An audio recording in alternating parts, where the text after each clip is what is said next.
Mozart. It just rolls off the tongue, doesn't it, eh? A melodious name. Let me introduce myself. Kasper's my name. Kasper from Augsburg, to be precise. In fact, I'm from the famous Augsburg Puppet Theatre. This here's the stage set for our production of Don Giovanni, and I play the part of Mr. Don Giovanni's servant. Us puppets don't do opera. It's a tragic comedy.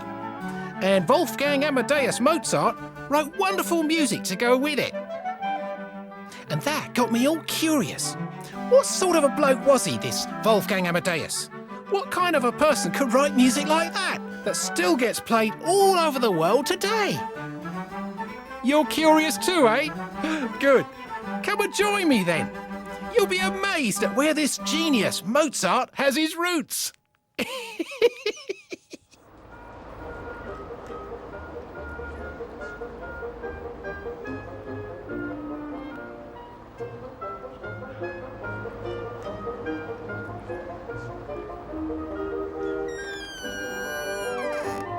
There we are. A small step for me, but one giant leap for the world of music. Now, I don't want to show off here, but Mozart and I actually have one thing in common. You see, without our beautiful Augsburg, neither of us would ever have existed at all. All of this on foot, it's too tiring. 'Cause we're going on a journey now, you see. A journey through time, in fact. And to do that, we need the right sort of thing to travel in. Oh, I think that's just the thing for me. Whoa! Hang on a minute. Oh, blimey. It's a long way up. Whew. Wonderful. A historical taxi. You see, we're travelling back through the centuries now. First, we're going back to the year 1331. Take me to the countryside near the old city of Augsburg. Come on.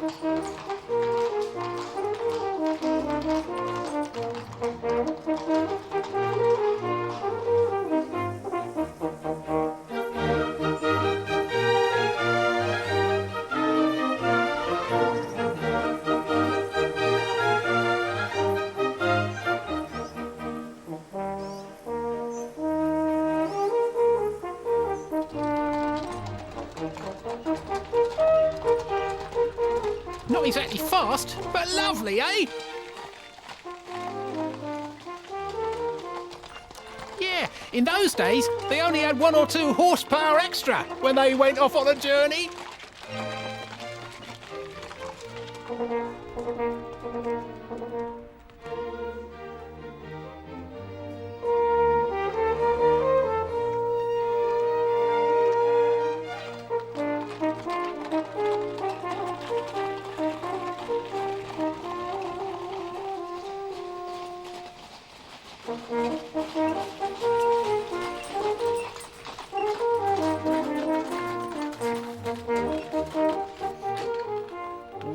Whoops-a-daisy!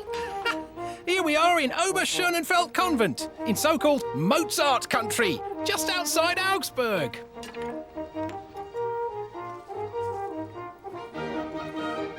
(1331) was when the name Mozart was written down for the first time. For the very first time.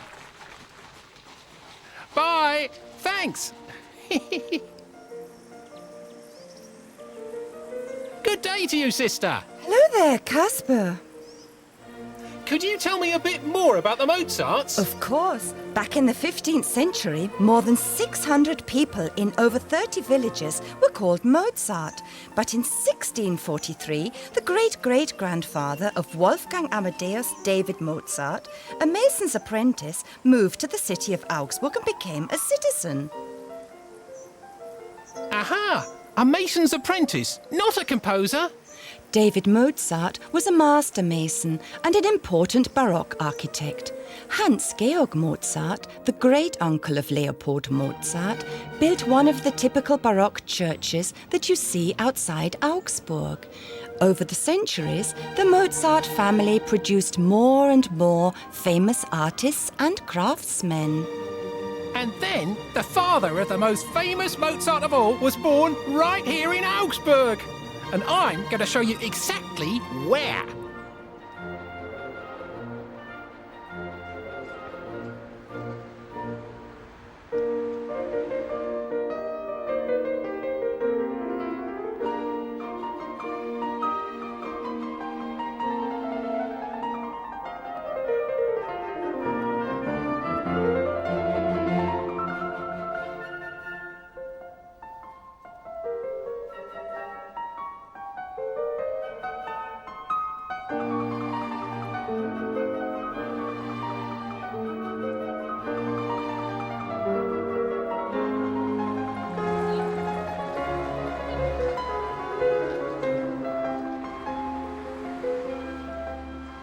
So, here we are back in Augsburg.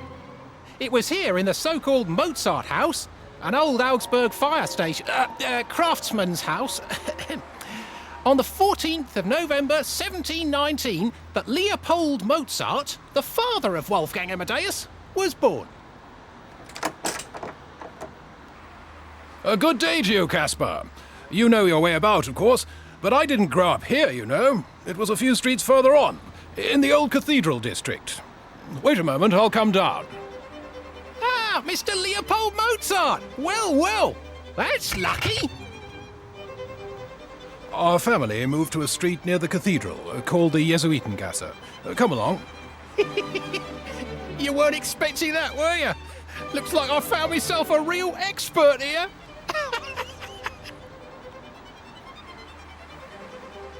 I went to school at the Jesuit college there.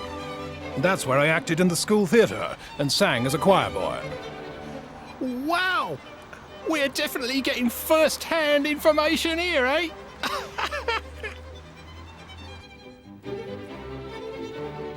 The little golden hall. Wolfgang performed here once.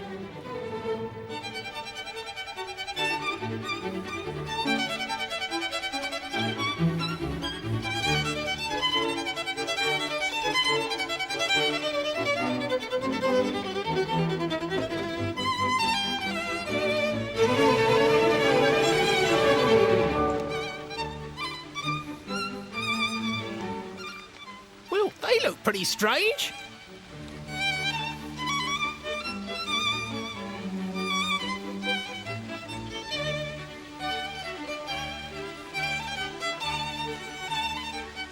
So, did you build nice churches too, like your ancestors?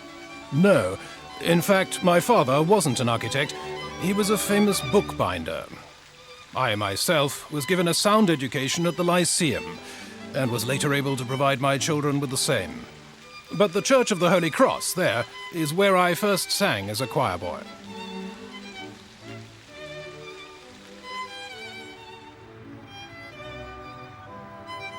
Uh-huh. So when does music figure in all of this then? In all modesty, I myself was a music teacher and composer.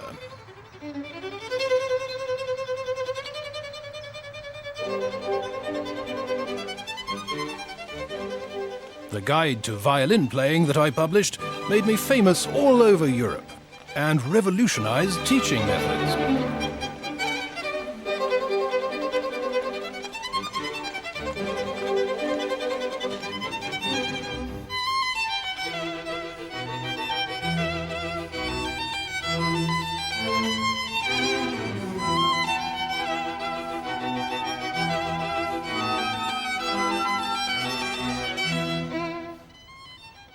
So little Wolfgang had a teacher in the family, did he, so to speak? Not only Wolfgang. His elder sister, Nanel, was also very talented. And I taught both of them. Here, listen.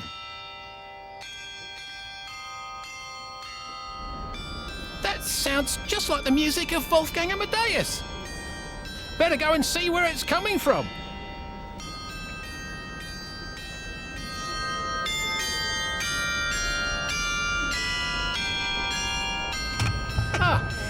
Here's the entrance.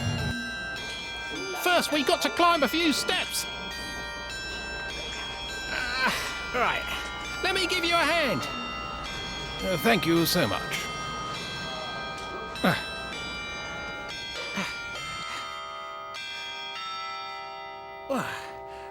It's lucky I'm such an incredibly athletic individual.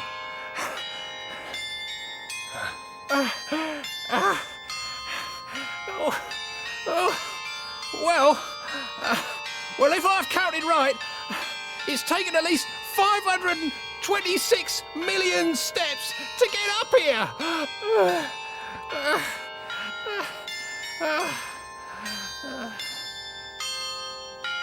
The famous chimes here in the Perlach Tower, beside the town hall, are a reminder of my son, like much else in this city. Here, why wasn't Wolfgang born here like you? In 1737, after my father's death, I settled in Salzburg. It was very close to there, in St. Gilgen on the Wolfgangsee, that I met my later wife. Mind you, I've remained an official citizen of Augsburg all my life. With the fantastic view from up here, it's easy to see why. Wow, what a panorama! And did Wolfgang ever visit his father's city then? Several times. Our first trip here as a family was in 1763.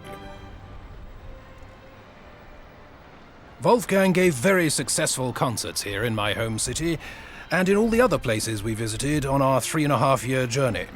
For me, it was a chance to see my relatives again, and also to show my wife and my children the numerous places in the city that are connected with our name. 1763? So Wolfgang was only 7 years old? So he really was a child prodigy then? 90% of genius is hard work. Wolfgang's great talent would never have been as great as it was without a lot of hard practicing. Aha! Maybe that's why I never became a composer. But that wasn't Wolfgang's only visit to Augsburg. What was all that about his cousin, eh? In 1777, I had to stay behind in Salzburg, and Wolfgang came here, and, I suppose it was the first time he fell in love with Maria Anna Thekla Mozart, his Augsburg cousin. The young people wrote a few letters to each other after that. Of course, a true love never did run smooth, eh? By the way, I can recommend those letters. They make a really good read. Well, Wolfgang wasn't exactly an easy child. What's far more important is that we managed to buy a travel piano here, made by the famous organ builder Johann Stein, so that Wolfgang could keep up his finger exercises even while traveling. On the subject of travelling, there's a place I wouldn't mind going. Now I know where you Mozarts come from originally, I wouldn't mind seeing Salzburg, actually. Travelling at that time was an arduous and often dangerous activity. I'm an expert on coach travel, though. People often forget what a strain it was on our family to promote Wolfgang's career to such a degree. Yeah, I bet it was. And I'd also love to know whether the Salzburgers have any idea that without Augsburg, the great composer would never have existed in the first place.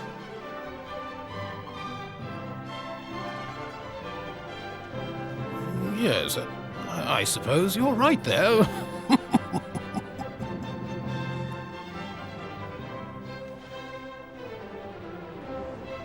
Come on then. First we'll go back down the steps. It's less tiring this way round.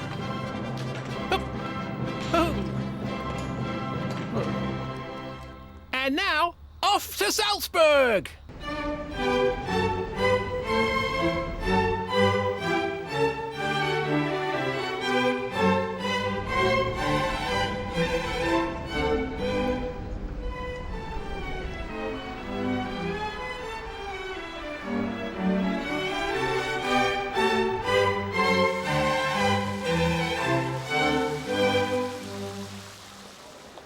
It's been a long, long time, but it seems like yesterday. It was here in our apartment on the 3rd floor of number 9 Getreidegasse that Wolfgang was born on January the 27th, 1756. Well, word certainly seems to have got around.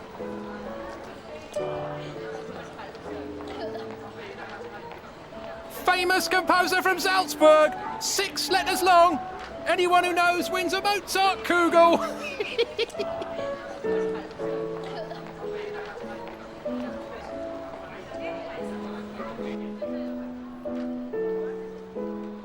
Come along, Kasper. We have to go up to the 3rd floor. Oh no, not more stairs. Tell you what, I'll leave me suitcase down here. Whoop.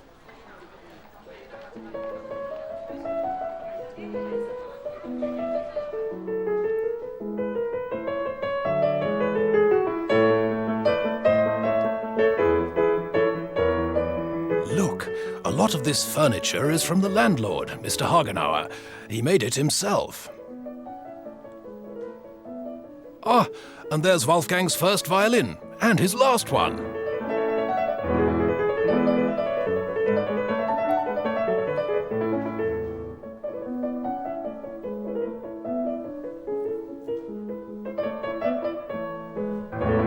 Ah, yes, the Hagenauer family.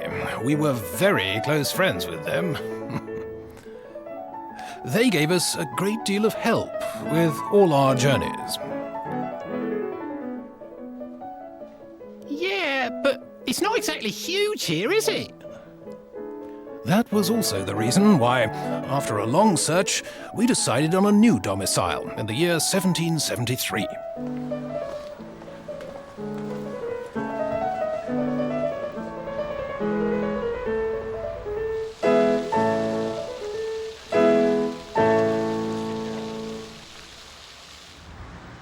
Here it is, our house on the Markartplatz.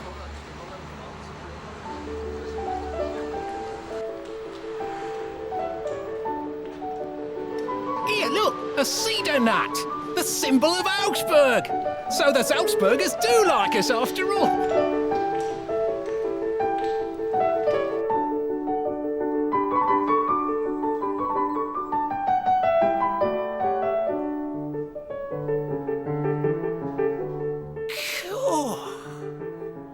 This is much nicer. Very impressive. In 1773, Wolfgang was already 17. And I bet he was famous by then.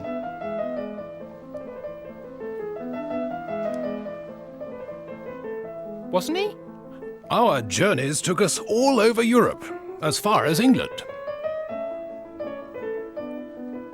Mozart was a household name in all the princely courts. Even at the age of 13, Wolfgang was already playing first violin in the Salzburg court orchestra. He wasn't paid for it, though, unfortunately. Yeah, I know what you mean.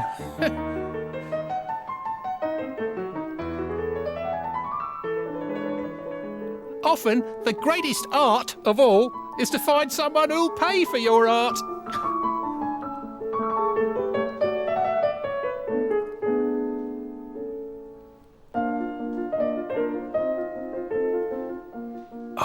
All the instruments and the furniture. It's almost as if no time has passed since then at all.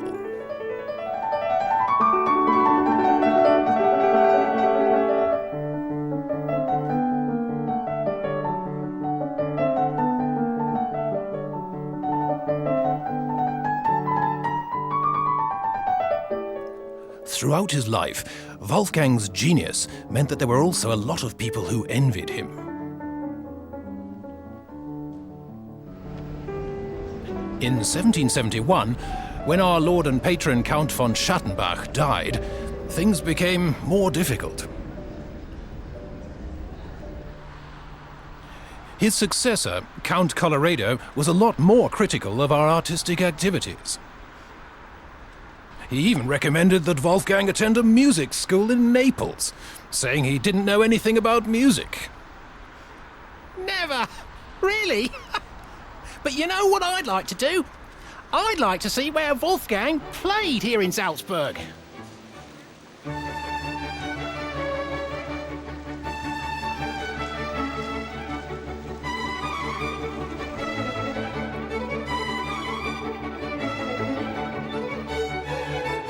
Wow! What a fantastic place! He can't have been all that unpopular if they allowed him to play in here. Here, in the Great Hall of the Prince Bishop's Palace, Wolfgang performed a great number of concerts with the Salzburg Court Orchestra.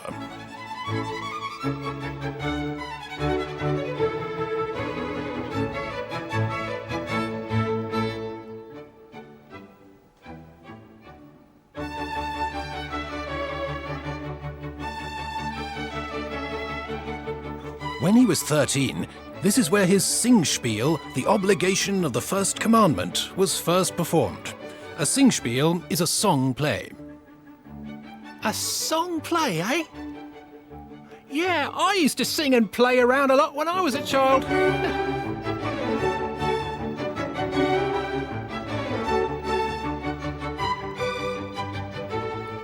Wait a minute, that gives me an idea.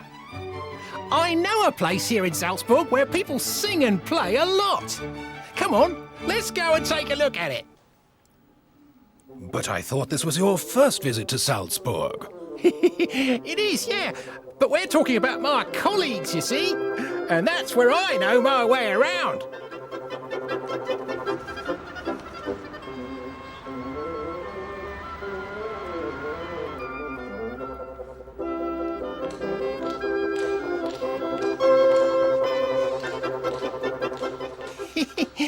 Yeah, you see, we puppets are an international, culture-loving lot, we are. Here, in the Salzburg Puppet Theatre, you can see very special versions of Mozart's works. Really? I can't wait to see. Exclusively for us, part of the Marriage of Figaro.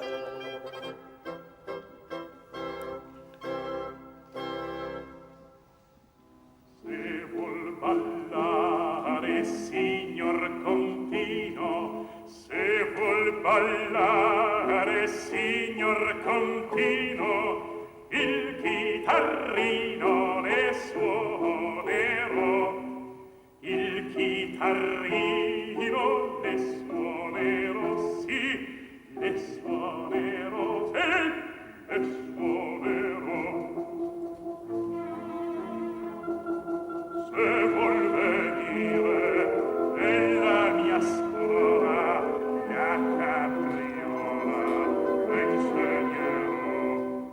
There, eh? You see?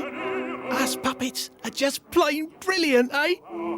Se vuol ballare, signor Contino, il chitarrino le suonerò, il chitarrino le suonerò, sì, le suonerò, sì, le suonerò.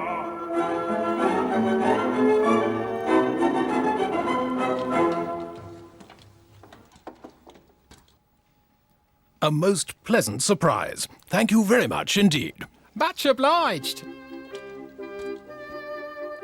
Of course, as a father, I also have to admit that I'm very proud at how famous my son's music has become all over the world. Yeah, and you know what? There's another parallel with Augsburg here too. Look up there. This place looks almost like our own Augsburg Puppet Theatre back home.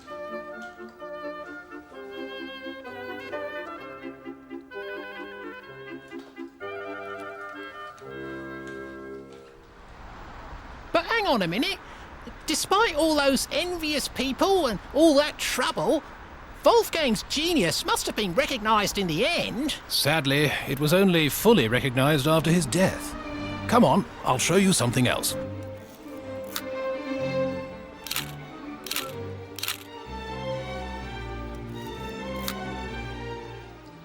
Blimey! Any higher and I'll fall out my shoes!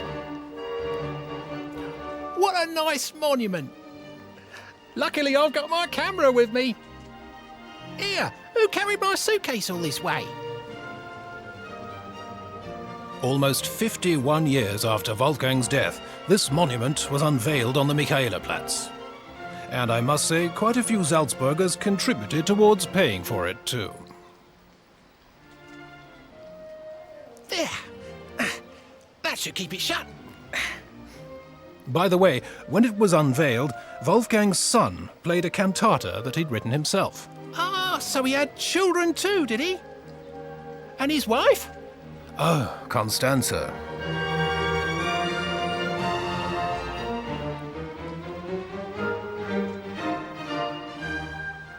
Constanze died 6 months before the unveiling ceremony. Unfortunately, we didn't get on all that well. And I suppose I was partly to blame for that too.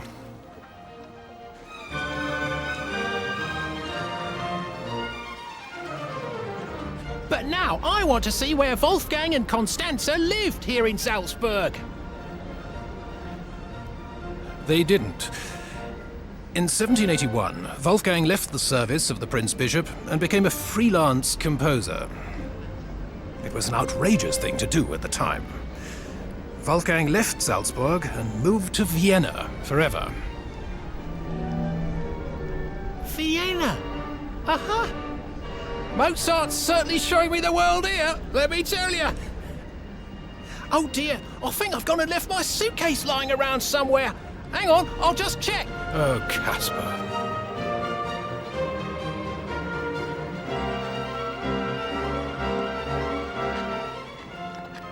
Now, I've seen those two strange customers somewhere before.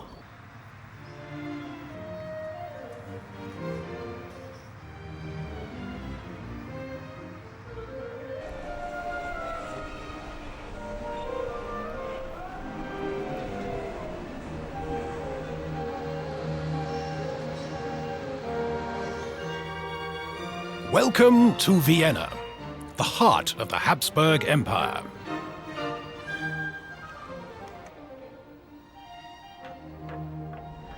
Wolfgang was actually supposed to have played with the Salzburg Orchestra in honor of the accession to the throne of Emperor Joseph II, in front of all the important people of that time. Aha. So, what happened instead? Well, like I said, Wolfgang was always a stubborn child, and so he went to the Prince Bishop and insisted on doing a solo concert. Whereupon Count Arco, the keeper of the privy purse, booted him out. What? He really kicked him? Blimey! Well, if I was him, I wouldn't have gone back to Salzburg either. Fortunately, the new emperor soon asked Wolfgang to write him an opera. So it all worked out all right in the end, eh? Never leave your luggage unattended. That's what I always say.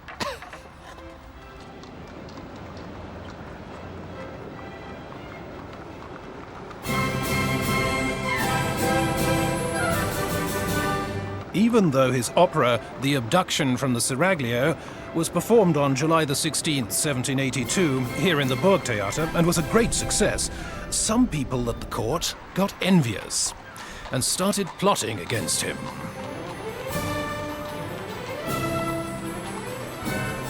Especially Antonio Salieri. He was worried about keeping his position as music director. Uh-huh. When did Wolfgang get married, anyway?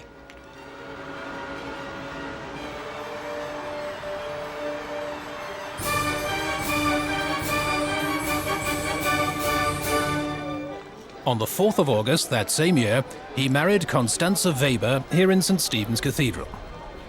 Unfortunately, throughout his life, she never realized the full extent of his genius. Well, like I say, even the best families have to argue now and then, don't they, eh?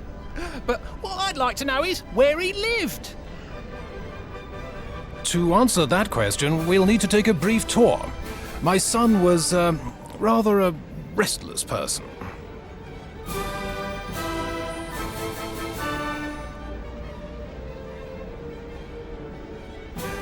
The first place Wolfgang lived was the Deutschorden's house. He had a series of jobs at first, one of them as a music teacher. His restless nature and various circumstances here in Vienna compelled him to change his apartment 13 times. 13 times? I'm not walking all that way. Here, look. Here comes a coach. Just what the doctor ordered. Excuse me, can you give us a ride? We're following Mozart, you see.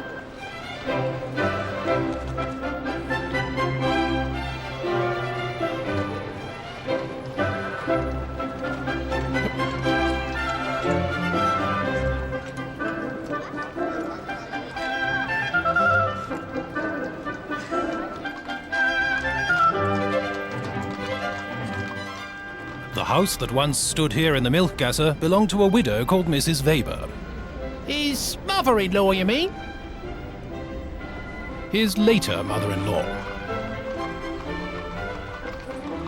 Most of the houses Wolfgang lived in at that time are no longer here today, unfortunately, but plaques on the walls outside remind us that Wolfgang once lived here. So family life didn't relax him then? Wolfgang lived for his music. When his friend, Johann Michael Haydn, fell ill one day and couldn't write an ordered work, Wolfgang composed it for him and published it under his name. Here in the Domgasse, he wrote more music than he did anywhere else in Vienna, including The Marriage of Figaro. The Rauhensteingasse was the last place he lived. Can you take us to the State Opera now, please?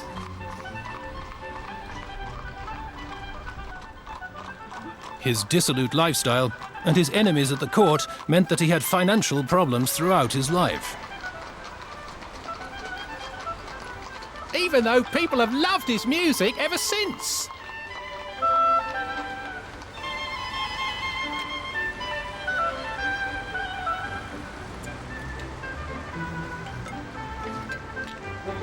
Well, thanks for the ride.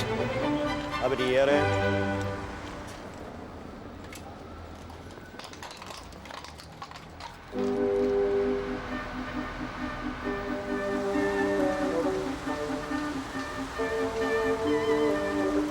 Wolfgang was sort of like a pop star is these days, eh? Wolfgang certainly celebrated like a pop star, but in those days one had to be careful. For instance, Lorenzo da Ponte made quite a few changes to the words of The Marriage of Figaro so that the censors couldn't complain about it. So I suppose the opera was a huge success then, eh? Indirectly. Even though it was first performed here in Vienna on May the 1st, 1786, it only became a real success in Prague.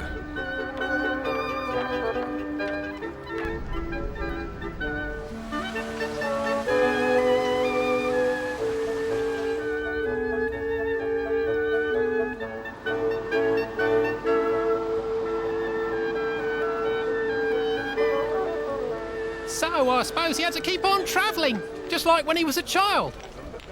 Yes, and that used up the little money he had even faster.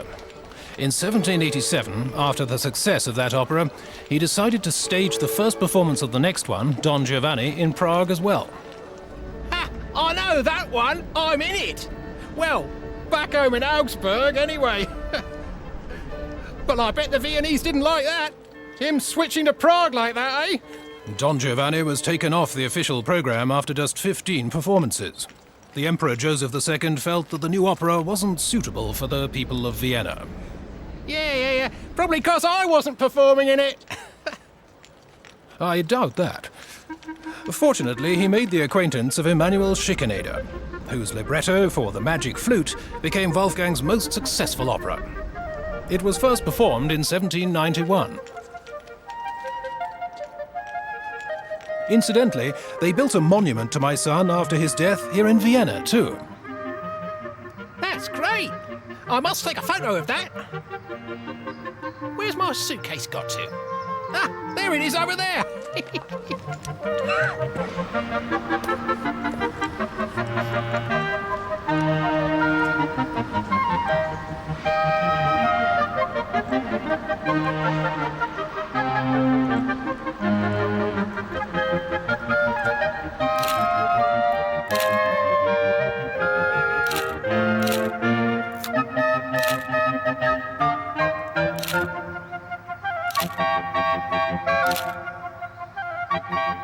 Blimey, photography ain't all that simple. Perhaps I should paint next time.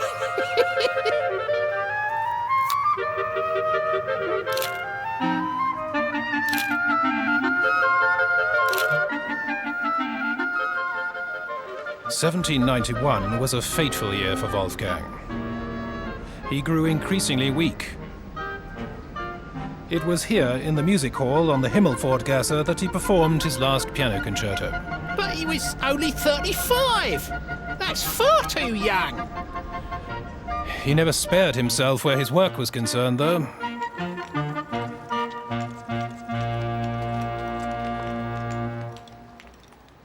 Then again, I suppose I never taught him anything else. Perhaps I was to blame a little too. But his death must have been an absolute bombshell. No, quite the opposite. Hardly anybody noticed.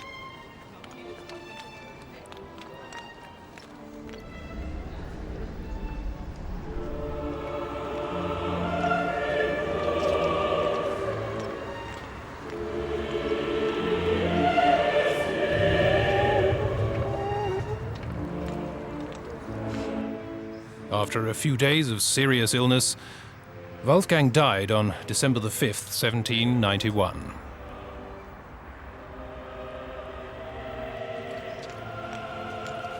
The doctor's diagnosis was miliary fever.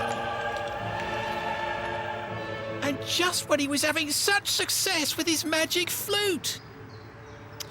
Dear, oh dear, oh dear.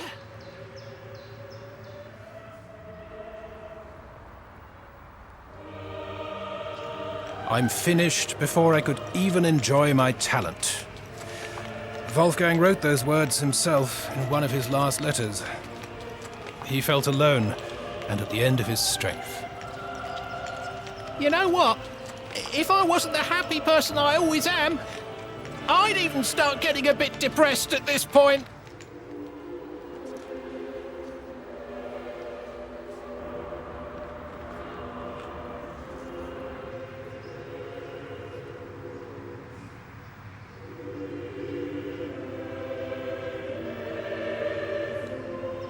Well, at least he was given an impressive grave, eh? This memorial was built a long time after his death. For cost reasons, his burial was a very cheap one. Wolfgang's grave is anonymous and without a headstone. His last journey to this place was one that he took on his own. But one bloke was here. Someone no one would have expected. That's right. The simple service at the cathedral, when Wolfgang received the last blessing, was attended by his great rival, Salieri. Yeah, who knows? Maybe he wanted to show his appreciation for someone whose music had made him, well, live forever.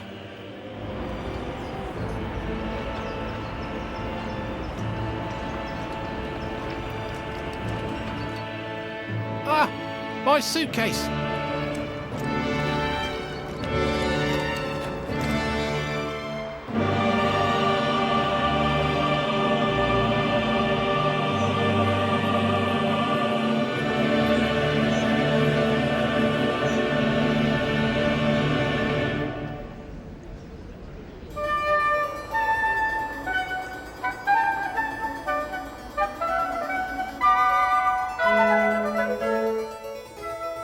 Over the centuries, he conquered all the theatres in the world with his music. The notes all look so normal, but they sound so special. However did he do that? Great music touches people's hearts. That's how it has always been. Wolfgang has made the name of our family live forever. And now we're back home in Augsburg, where the whole thing started. Yes, and in 1965, the last Mozart in our family line died. That marked the end of the 300-year-long history of our family in this city. After everything I've just learnt about old Wolfgang, I'm going to enjoy performing in Don Giovanni even more. And who knows? If I ever get to work out what all these funny notes here mean, one day I might even become a singer.